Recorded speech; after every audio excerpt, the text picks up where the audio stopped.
Hello friends, आप सभी का आपके अपने यूट्यूब चैनल रेगुलर शिक्षा में बहुत बहुत स्वागत है। हम पढ़ रहे हैं एक्सरसाइज थर्ड जिसका नाम है बहुपद, और बहुपद में हमने 3.3 तक कंप्लीट कर लिया है। उसमें हमने मूल क्या होते हैं समीकरण के, गुणनखंड विधि से कैसे मूल निकालते हैं, कैसे हम बीजीय व्यंजकों का भाग देते हैं, किसे हम समीकरण का मूल कहते हैं, क्या शून्यक होता है, क्या मूल होता है, ये भी हमने समझ लिया कि मूल और शून्यक एक ही होता है, उसी को ही मूल कहते हैं, उसे ही हम शून्यक कहते हैं। ये सब चीज़ें हमने 3.3 तक कंप्लीट कर ली है। आज हम पढ़ेंगे कैसे हम पूर्ण वर्ग विधि से समीकरण के मूल निकालते हैं। देखो, मूल तो वो ही निकलने हैं। कोई भी समीकरण हम लेंगे उसका हम यदि गुणनखंड विधि से मूल निकालेंगे या पूर्ण वर्ग विधि से निकालेंगे, मूल तो सेम ही होंगे लेकिन तरीका अलग होगा। तो कैसे हम गुणनखंड विधि करते हैं वो तो हम सीख चुके हैं। आज हम सीखेंगे कैसे हम पूर्ण वर्ग विधि से मूल निकालते हैं। एक एक स्टेप को हम अच्छे से समझते हैं। हम सबसे पहले द्विघात समीकरण का मानक रूप लेते हैं और उसके क्या मूल होते हैं वो निकालते हैं। उसके बाद में हम एक एग्जाम्पल लेके हल करेंगे और पूरी 3.4 है उसके हम क्वेश्चन हल करेंगे। और स्टेप वही स्टेप हम फॉलो करेंगे जो हम जनरल इक्वेशन होती है द्विघात समीकरण की, उसमें जो स्टेप यूज करेंगे वही हम जब क्वेश्चन हल करेंगे उसमें यूज करेंगे। तो देखो, द्विघात समीकरण का मानक रूप क्या होता है? ax² bx + c बराबर 0। ये मान लो हमें एक द्विघात समीकरण दी गई है और इसका हमें मान लो क्वेश्चन ऐसे दे दिया कि ये समीकरण है और इसका पूर्ण वर्ग विधि से मूल ज्ञात करो। तो अब हम कैसे करेंगे? हमें दिया गया है कि पूर्ण वर्ग विधि से मूल ज्ञात करना। तो अब हम एक एक स्टेप को अच्छे से समझते हुए आगे चलेंगे। तो सबसे पहली स्टेप हमारी क्या होगी? जब भी हमें ये दे कि ये समीकरण है और इसका पूर्ण वर्ग विधि से मूल ज्ञात करना है, तो सबसे पहले हम क्या करेंगे? पहली स्टेप हमारी क्या होगी? x² का गुणांक 1 करना। 1 करना बोल दो, चाहे इकाई करना बोल दो, इकाई करना। और उसके लिए हमें क्या करना पड़ेगा?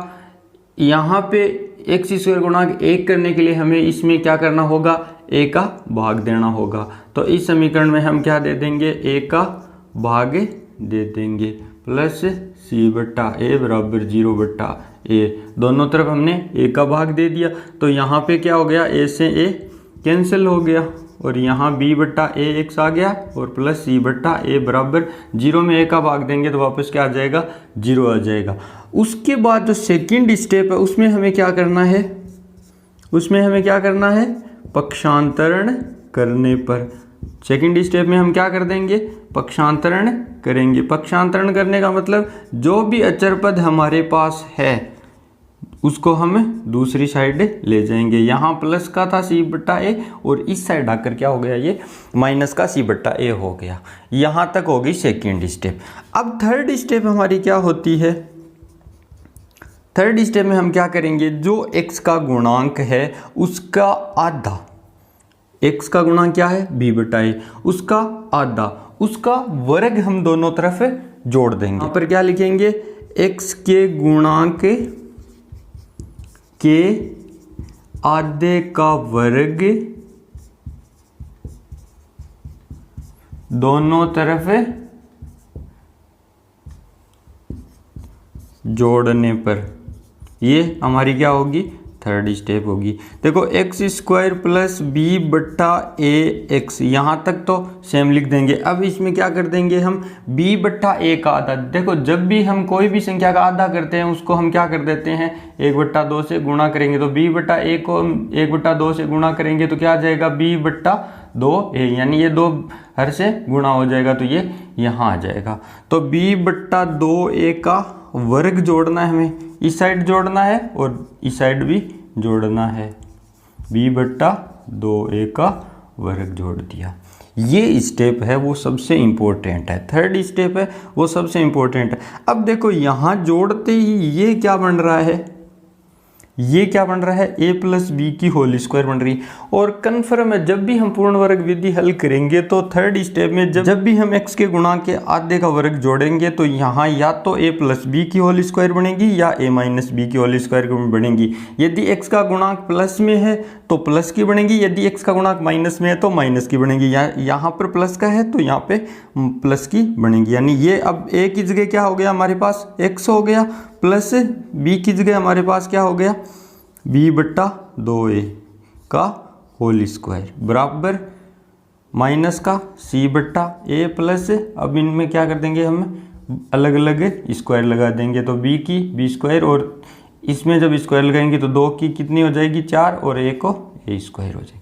अब आगे स्टेप आएगी, वो क्या होगी,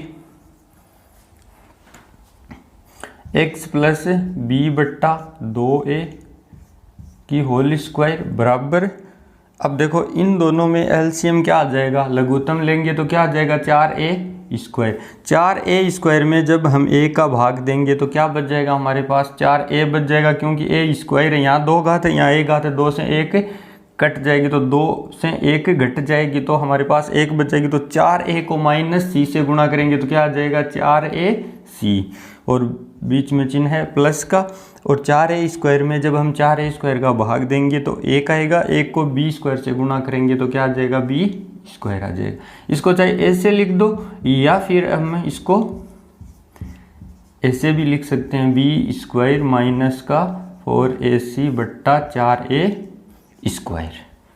एक ही बात है, बी स्क्वायर प्लस का है, यहाँ भी प्लस का है, ये माइनस का, इसको आगे पीछे कर दिया, चिन्ह चेंज नहीं किया हमने, चिन्ह जो प्लस का है वो प्लस का है, माइनस का है वो माइनस का है। अब जो फोर्थ स्टेप होती है वो क्या हो जाएगी, अब हम क्या लेंगे, अंडर रूट ले लेंगे, यानी वर्गमूल लेने पर,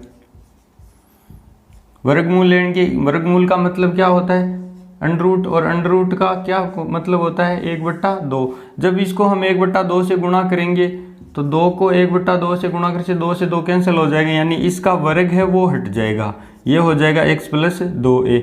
यहाँ पे क्या हो जाएगा, प्लस माइनस, यहाँ पे अंडर रूट लग जाएगा, b स्क्वायर माइनस 4ac, ये पूरे के अंडर रूट लग जाएगा बट्टा 4a स्क्वायर, ये इस साइड अंडर रूट लग जाएगा, क्योंकि यहाँ पे कोई भी होल स्क्वायर नहीं थी तो किसको काटते हम, और ऐसे किसी भी एक को हम नहीं ला सकते। यदि ये गुणा में होता है तो ला सकते हैं, यहाँ प्लस माइनस में तो हम बाहर नहीं ला सकते इसे।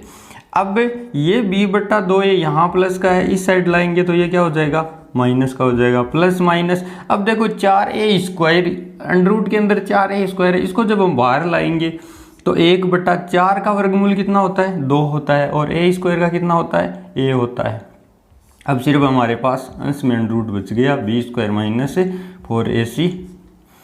अब देखो इन दोनों में हर बराबर है तो अंश को हम डायरेक्ट जोड़ देते हैं, minus b plus minus under root b square minus 4ac बट्टा क्या आ गया, 2a।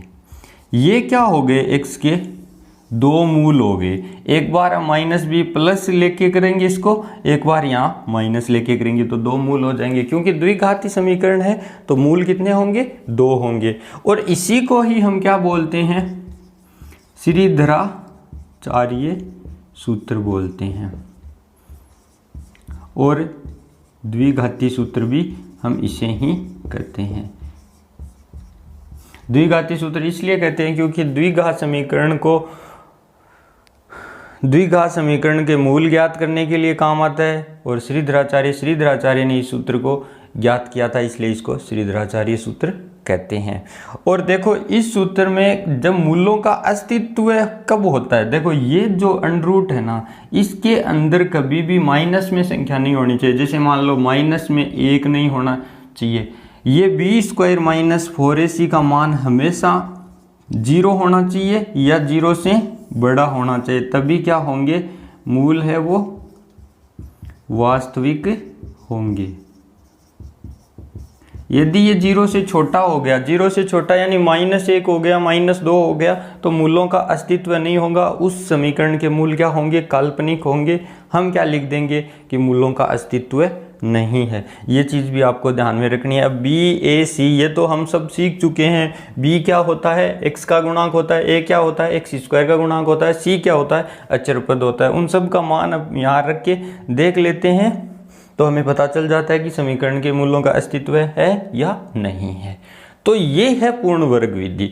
हमें एक एक स्टेप को अच्छे से याद रखना है। सबसे पहले हमें क्या करना है, गुणांक 1 करना है, उसके बाद पक्षांतरण करना है, उसके बाद x के गुणांक के आधे का वर्ग दोनों में जोड़ना है। ये सबसे मोस्ट है जो स्टेप है वो है। थर्ड स्टेप है वो सबसे मोस्ट स्टेप है। इसको आपको अच्छे से ध्यान रखना है। यहाँ पे जो होल स्क्वायर बनती है उसको आप अच्छे से देखना। देखो x प्लस बी बटा 2a को आप a प्लस बी की होल स्क्वायर के फॉर्मूले से खोल लो, आपको यही मिलेगा। ठीक है, उसके बाद में यहाँ लघुत्तम लेना है, लघुत्तम लेके हल करना है और फिर यहाँ पे जब वर्गमूल लेंगे तो हमारे पास ये x के 2 मूल आ जाएंगे। और इसी प्रकार जब हम कोई भी क्वेश्चन को लेके हल करेंगे तो वहाँ संख्याएं होगी, जितनी कटेगी वो कट जाएगी, लास्ट में आएगा वो क्या होगा, मूल होगा। ठीक है, तो इसका आप स्क्रीनशॉट ले लो और फिर आप बार बार इसको देखना और स्टेप को आप अच्छे से याद करना है। इसके बाद में हम इसी पूर्ण वर्ग विधि से एक एग्जाम्पल लेके हल करते हैं। एग्जाम्पल नंबर 10 क्या है, देखो इसको हम क्या करेंगे, पूर्ण वर्ग विधि से मूल निकालेंगे।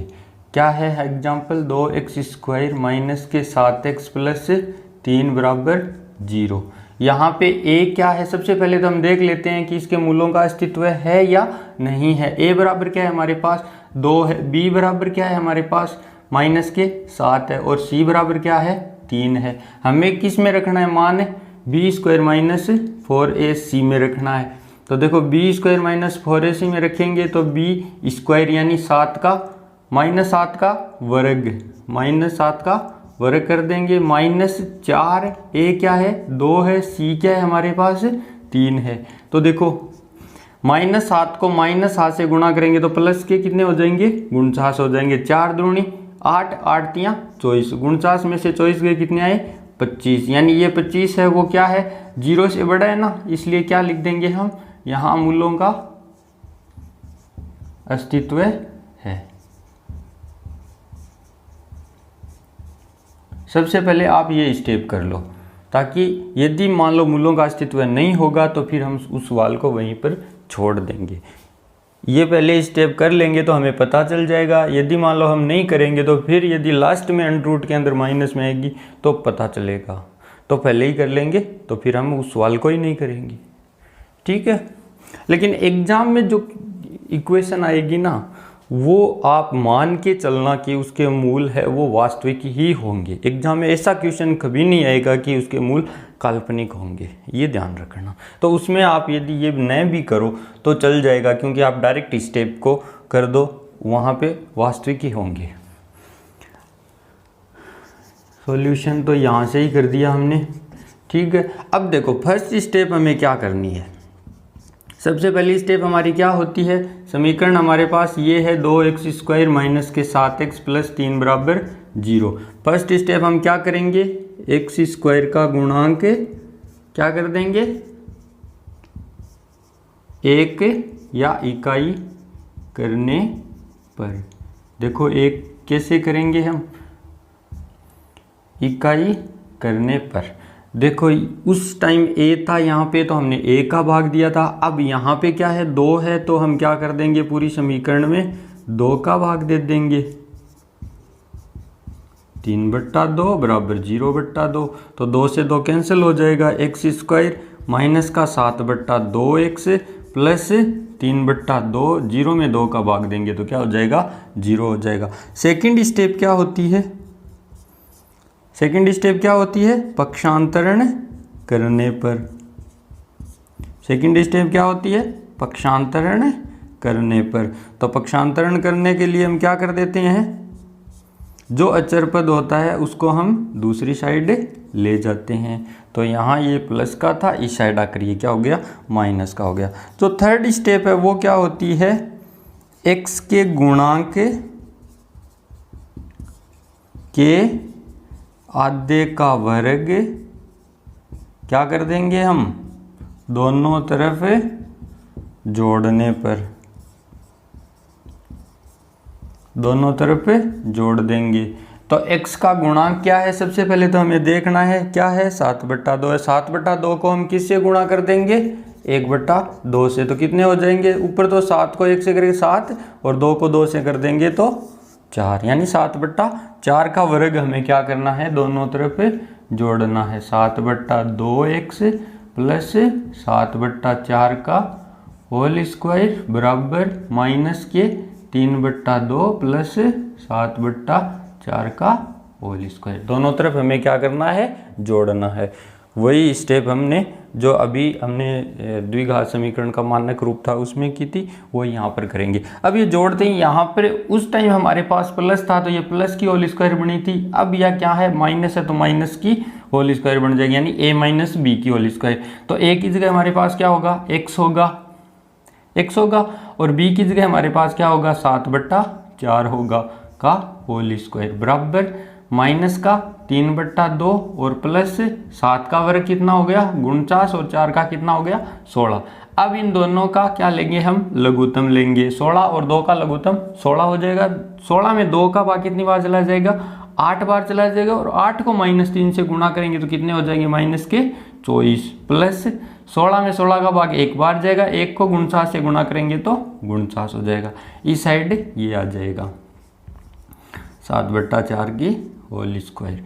अब इसको और आगे हल करेंगे तो क्या आ जाएगा, माइनस का 24 प्लस का 49, तो प्लस के कितने बच गए 25/16। अब जो फोर्थ स्टेप होती है वो क्या हो जाएगी हमारी, वर्गमूल लेने पर। क्या होती है फोर्थ स्टेप में, हम क्या करते हैं, वर्गमूल लेते हैं। तो इस साइड का वर्ग है वो हट जाएगा, क्या हो जाएगा, वर्ग हट जाएगा और यहाँ पे वर्गमूल लग जाएगा 25/16।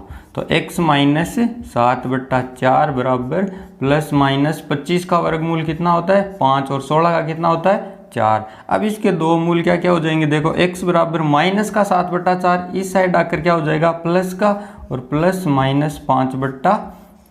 तो x का एक मान तो प्लस लेके आ जाएगा और दूसरा मान क्या आ जाएगा, माइनस लेके आ जाएगा। तो 4 प्लस 5/4 तो हर बराबर है, तो अंश को हम क्या कर देंगे, डायरेक्ट जोड़ देंगे। 7 5 12 में 4 का भाग देंगे तो कितना आ जाएगा, 3 आ जाएगा। और दूसरा मूल 7/4 में से हम क्या कर देंगे, 5/4 घटा देंगे। तो 7 में से 5 गए 2/4 यानी 1/2। x के दो मूल क्या क्या आ गए, एक तो आ गया 3 आ गया और एक है 1/2 आ गया। ये क्या हो गया, हमारा आंसर हो गया। तो इस हिसाब से एक एक स्टेप को अच्छे से करते हुए हम चलेंगे तो इस हिसाब से हमारे पास लास्ट में उस समीकरण के मूल आ जाएंगे। हार्ड नहीं है, सिर्फ स्टेप को फॉलो करना है और कोई भी प्लस माइनस की कहीं पर भी गलती नहीं करना है, तो हमारे पास लास्ट में मूल आ जाएंगे। सबसे पहले आपको ये चेक करना है, इसे हमें पता चल जाएगा कि मूलों का अस्तित्व है या नहीं है। नहीं होगा तो हम क्या लिख देंगे, मूलों का अस्तित्व नहीं है और उसको वहीं पे छोड़ देंगे। ये सारी प्रोसेस हम नहीं करेंगे। यदि ये मान 0 से बड़ा या 0 भी आता है तो हम ये प्रोसेस करेंगे। और सबसे पहले इकाई करेंगे गुणांक x² का, उसके बाद पक्षांतरण कर देंगे, x के गुणांक के आधे का वर्ग दोनों तरफ जोड़ देंगे, जो भी प्लस माइनस होता है वो कर देंगे। उसके बाद वर्गमूल लेंगे, तो उसके बाद हमारे पास इस हिसाब से दो वैल्यू आ जाएगी, एक बार जोड़ना होगा एक बार घटाना होगा। ठीक है, आ रहा है ना समझ में? ऐसे तो नहीं है कि आपको कुछ भी समझ में नहीं आ रहा होगा। बार बार देखो, आपको यदि मान लो एक बार नहीं हो सकता है आपके एक बार नहीं आए समझ में, तो आप दूसरी बार देखो, दूसरी बार थोड़ा समझ में आ जाएगा। यदि दूसरी बार में भी नहीं आ रहा है तो फिर तीसरी बार देखो, पक्का समझ में आ जाएगा आपके। ठीक है,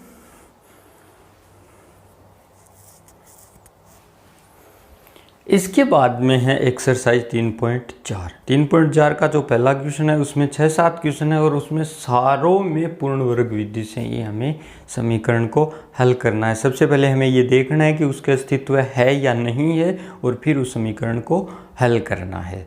तो सबसे पहला क्वेश्चन क्या है, देखो 3.4 के अंदर क्वेश्चन नंबर जो 1 है उसका पहला क्वेश्चन क्या है, 3x² माइनस के 5x प्लस का 2 बराबर 0। ये है पहला क्वेश्चन। अब इसमें देख लो ए क्या है हमारे पास, हल करेंगे। ए क्या है हमारे पास 3 है, बी क्या है हमारे पास -5 है, सी क्या है 2 है। इन सब को हम किस में रख देंगे, b² - 4ac में मान रखने पर। अब मान रखेंगे तो देखो क्या आ जाएगा, b² यानी 5 का स्क्वायर -5 का स्क्वायर -4 इंटू ए कितना है 3 है, सी कितना है 2 है। तो देखो क्या आ जाएगा हमारे पास, -5 को जब -5 से गुणा करेंगे तो कितने हो जाएंगे 25, -4 3 12 12 दूनी 24, 25 में से 24 गए कितना आया हमारे पास 1 आया। ए क्या है 0 से बड़ा है, ए क्या है 0 से बड़ा है, तो हम क्या लिख देंगे, मूलों का अस्तित्व है। अब हम क्या कर देंगे, समीकरण को यहाँ लिख लेंगे और उसको अब हमें स्टेप बाय स्टेप क्या करेंगे, हल करेंगे। तो फर्स्ट स्टेप हमारी क्या है, क्या है फर्स्ट स्टेप, x² का गुणांक 1 या इकाई करना। तो यहाँ पे a की जगह क्या है 3 है, तो पूरी समीकरण में हम क्या कर देंगे, 3 का भाग दे देंगे, 5/3x प्लस 2/3 बराबर 0/3। तो 3 से 3 कैंसिल हो जाएगा और x² का गुणा क्या हो गया, अब 1 हो गया। 5/3x प्लस 2/3 और 0/3 क्या हो गया 0 हो गया। सेकंड स्टेप क्या है, पक्षांतरण करने पर। सेकंड स्टेप क्या है, पक्षांतरण करने पर। पक्षांतरण में हम क्या करते हैं, जो अचर पद होता है उसको हम क्या करते हैं दूसरी साइड ले जाते हैं। प्लस का 2/3 इस साइड आकर क्या हो गया, माइनस का 2/3 हो गया।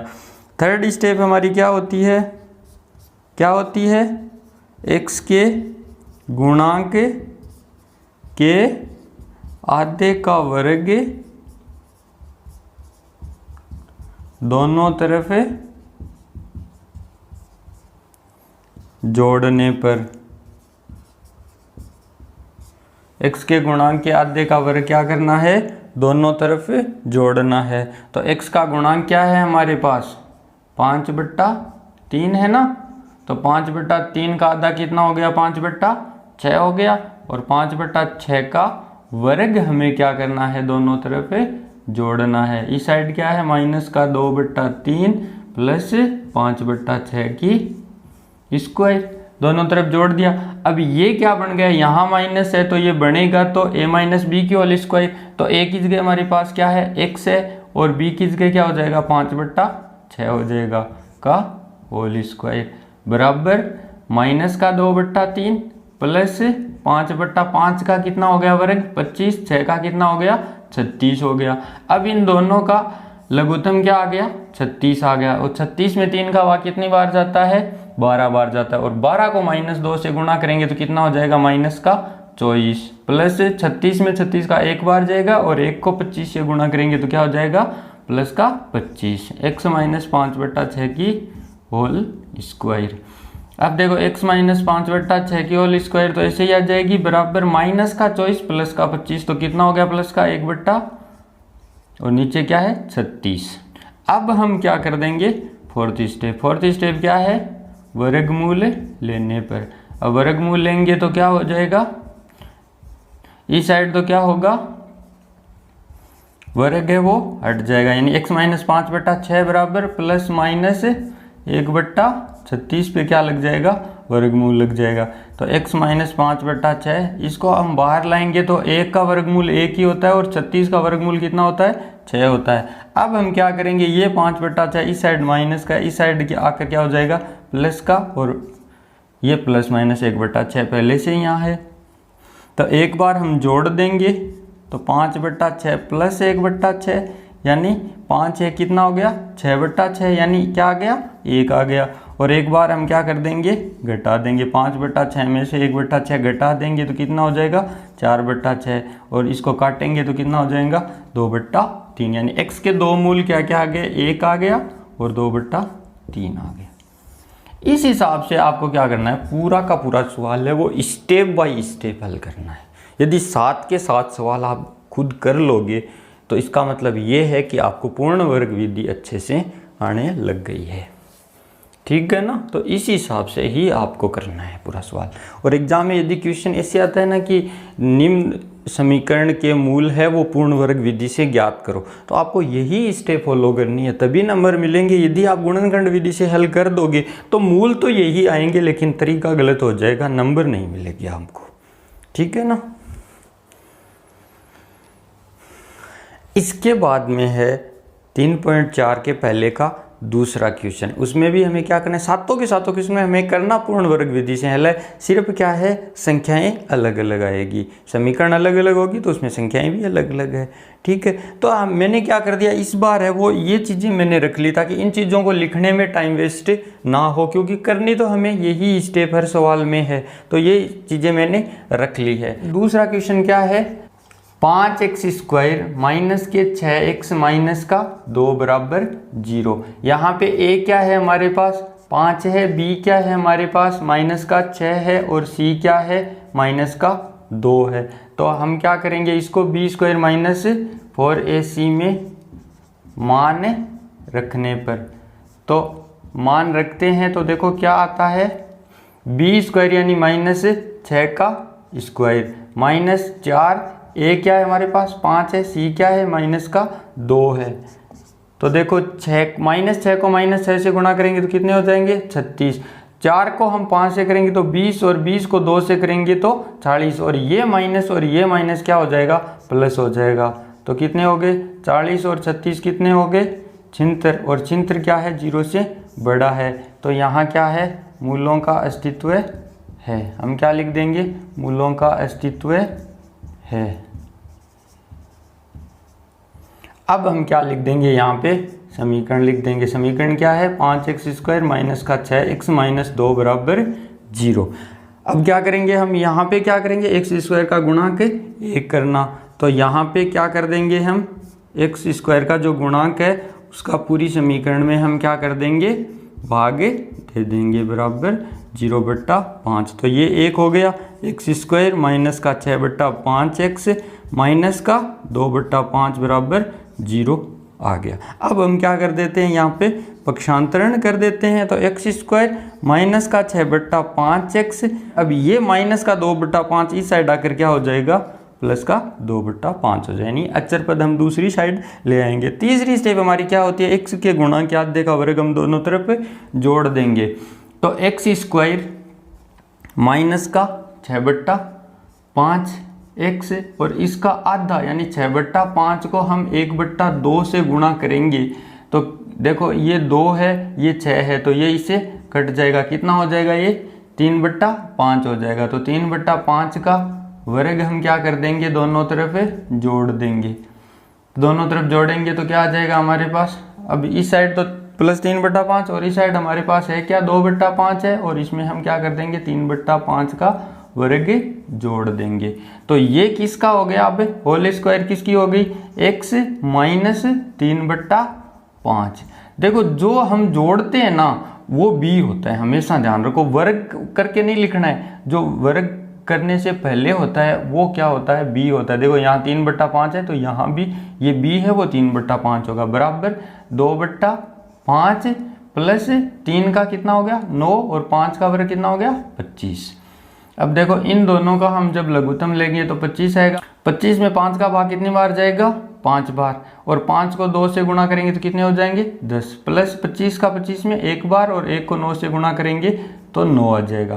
तो x माइनस 3/5 की होल स्क्वायर ये तो सेम आ जाएगी। अब देखो x माइनस 3/5 का होल स्क्वायर बराबर 10 प्लस 9 कितने हो गए 19/25। अब क्या कर देंगे हम, यहाँ पे वर्गमूल लेंगे। तो वर्गमूल लेंगे तो इस साइड का जो वर्ग है वो क्या हो जाएगा, हट जाएगा। तो x माइनस 3/5 बराबर प्लस माइनस 19/25।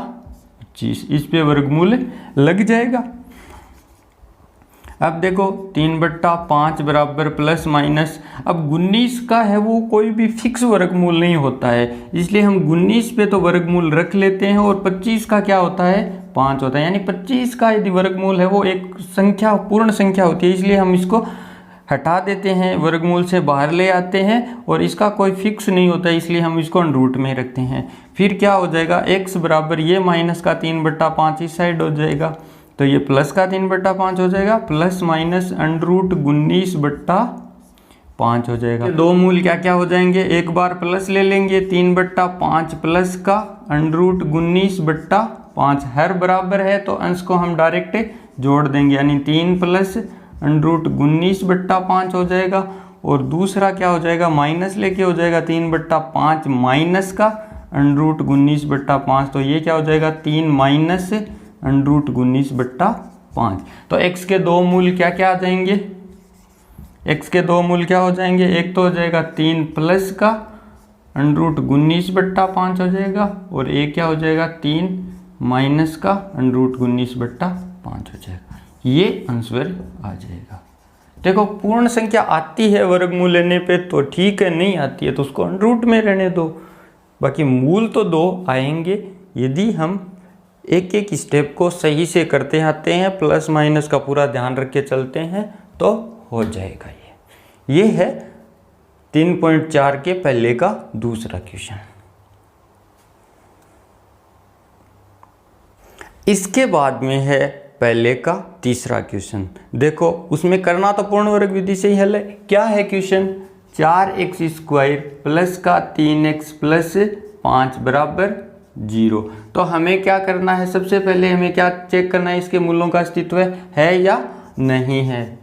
तो a बराबर क्या आ गया 4 आ गया, b बराबर क्या है हमारे पास 3 है, और c बराबर क्या है 5 है। तो इन सब को हम क्या रख देंगे, b² माइनस 4ac में मान रखने पर। तो मान रखते हैं तो देखो क्या आएगा, b की स्क्वायर यानी 3 की स्क्वायर माइनस 4 इंटू a क्या है हमारे पास 4 है, और c क्या है 5 है। तो देखो 3 का वर्ग कितना होता है 9 होता है, और 4 को 4 से गुणा करेंगे तो 16, और 16 को 5 से करेंगे तो 80। तो 9 तो प्लस के हैं और माइनस के 80 है, तो ये कितने आ गए, माइनस के कितने हो गए 71 हो गए, और 71 क्या है 0 से छोटा है। तो यहाँ पे क्या लिख देंगे हम, मूलों का अस्तित्व नहीं है। तो अब हम इसको आगे हल नहीं करेंगे, इसको हम यहाँ पर ही छोड़ देंगे। हमने क्या कहा था कि जब भी मूलों का अस्तित्व नहीं होगा, यहाँ पे जो मान आएगा वो 0 के बराबर होगा या 0 से बड़ा होगा, तभी हम आगे की प्रोसेस करेंगे। लेकिन यहाँ जो मान आया है वो माइनस के 71 है, यानी ये 0 से छोटा है, तो इसको अब हम हल नहीं करेंगे। ये थी पूर्ण वर्ग विधि। 3 सवाल और एक एग्जाम्पल हमने कर लिया, बाकी के जो सवाल है वो हम अगली कक्षा में करेंगे। अगर आपने अब तक हमारे चैनल को सब्सक्राइब नहीं किया है तो प्लीज़ सब्सक्राइब कर लेवे और बेल आइकन को दबा देवे, जिससे कि आपको आने वाले हर वीडियो की अपडेट मिलती रहे। और ये वीडियो कैसा लगा आप कमेंट करके ज़रूर बताएं, लाइक करें और अपने दोस्तों के साथ शेयर करें। मिलते हैं एक नए वीडियो के साथ, तब तक के लिए बाय बाय। जय हिंद, जय भारत।